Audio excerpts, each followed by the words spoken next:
JSSC के लिए लगभग 53,000 आवेदन रद्द कर दिए गए हैं और अभ्यर्थियों को अब तक समझ में नहीं आ रहा कि आवेदन आखिर रद्द क्यों किए गए हैं। कभी ये जानकारी सामने आ रही है कि जिस तरह से कई अभ्यर्थियों ने कई बार फॉर्म फिलअप किए थे, आवेदन दिए थे, उसको लेकर रद्द किए गए हैं। वहीं कुछ अभ्यर्थियों का कहना है, वहीं आयोग की तरफ से यह कहा जा रहा है कि सुप्रीम कोर्ट के आदेश के आलोक में यह आवेदन रद्द किए गए हैं। और देखिए 1196 अभ्यर्थियों के 22 अक्टूबर 2023 के पहले दिए गए आवेदन को पुनर्बहाल भी किया गया है। और जिनके रद्द किए गए हैं, झारखंड निवासी अभ्यर्थी सीटेट और पड़ोसी राज्यों से शिक्षक पात्रता परीक्षा उत्तीर्ण है।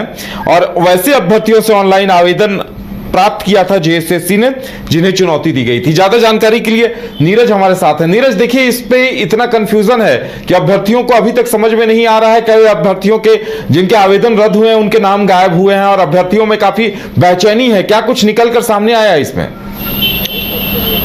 देखिए उदय, मैं लगातार कई खबरों को कवर करता रहा हूँ, जेएसएससी से संबंधित हो, जेपीएससी से संबंधित हो, लेकिन एक बात जो है वो लगातार देखने को मिल रही है। एक मकर जाल जो है वो दिख रहा है हर नियुक्ति में, कि कोई भी नियुक्ति जो है सरल तरीके से जो है संपन्न नहीं हो पा रहा है। कुछ इसी प्रकार का ये जो सहायक आचार्य की नियुक्ति है उसमें भी है 26,001 नियुक्ति निकाली गई थी और कई तरह के पेच में ये पूरा मामला फंस गया। हाई कोर्ट गया, सुप्रीम कोर्ट गया और अब जब सुप्रीम कोर्ट से भी मामला निपट गया है और अब जब रिजल्ट प्रकाशन का समय आया है, तब जाकर नई तरह के जो एक तरह का जाल जो है वो देखने को मिल रहा है और फंसता हुआ पूरा मामला देखने को मिल रहा है। आपने देखा होगा कि बीते दिन 53,000 से अधिक जो आवेदन थे वो रद्द कर दिए गए हैं। इस आवेदन में बहुत सारे जो सीटेट के अभ्यर्थी थे उनके आवेदन थे, जो दूसरे जो पड़ोसी राज्य के जो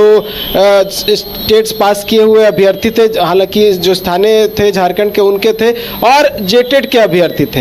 हालांकि क्योंकि सुप्रीम कोर्ट का आदेश था तो उसमें सीटेट और जो दूसरे राज्य के टेट पास अभ्यर्थी थे उसमें नहीं होते हैं। लेकिन अगर बात करें जेटेट के, तो जेटेट के अभ्यर्थियों के भी आवेदन रद्द कर दिए गए हैं। उसमें बहुत सारे जो अभ्यर्थी थे उन्होंने पहली बार जब लिंक बहाल किया गया था उसमें भी भरा था, दूसरी बार जब लिंक जारी किया गया तो उसमें ही भरा था, और बहुत सारे ऐसे अभ्यर्थी थे जो पहली बार आवेदन नहीं कर पाए थे, दूसरी बार आवेदन किए थे। और उनका कहना है कि बहुत सारे जो क्राइटेरिया देने चाहिए, बहुत सारे ऑप्शंस देने चाहिए, वो पहली बार जब ऑप्शन दिया गया था उसमें नहीं था, इसलिए उन्होंने दूसरी बार अप्लाई किया। बहुत सारे अभ्यर्थियों का कहना है कि डेट ऑफ बर्थ गलती हो गया था।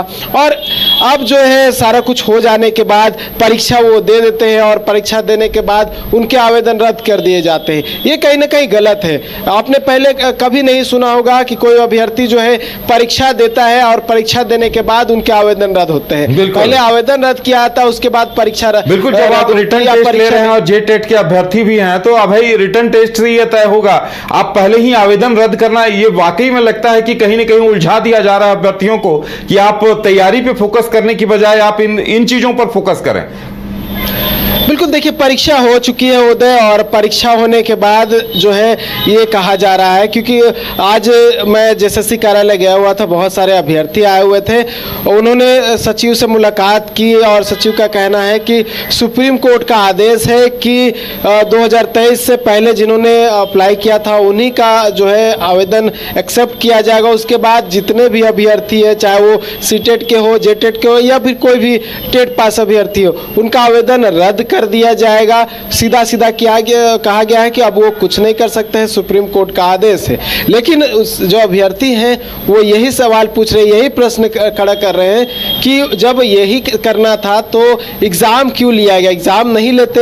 हालांकि जो सुप्रीम कोर्ट का ऑर्डर है वो एग्ज़ाम देने के बाद आया था, जब परिमल कुमार सुप्रीम कोर्ट में झारखंड हाई कोर्ट के आदेश को चुनौती दिए थे। लेकिन बहुत सारे जो अड़चने हैं उसको लेकर अभ्यर्थी जो है सवाल खड़ा कर रहे हैं और यहाँ तक कह दिए कि अगर उनका जो प्रॉब्लम है वो उसको सॉल्यूशन नहीं होता है तो वो झारखंड हाई कोर्ट जा सकते हैं। अगर झारखंड हाई कोर्ट में भी नहीं होता है तो सुप्रीम कोर्ट में चैलेंज कर सकते हैं। तो देखिए पूरा मामला घूम फिर के फिर से कोर्ट में पहुंच सकता है, क्योंकि लगातार जो है सुप्रीम कोर्ट और झारखंड हाई कोर्ट से ही ये गुजरता हुआ पूरा मामला जो है अब आखिरी स्टेज में पहुंचा है, लेकिन आखिरी स्टेज में पहुंचने के बाद भी अब जो अभ्यर्थी वो कह रहे हैं कि फिर से कोर्ट जाना पड़ेगा और कोर्ट से ही कोई रास्ता निकलकर सामने आएगा। उदय, चलिए नीरज, हमारे साथ जुड़ने के लिए और तमाम जानकारी देने के लिए आपका बहुत बहुत धन्यवाद। तो जेएसएससी में एक सिरे को सुलझाने में दूसरे सिरे को उलझा दिया जा रहा है और इसी पेंच में अभ्यर्थी फंस के रह जा रहे हैं।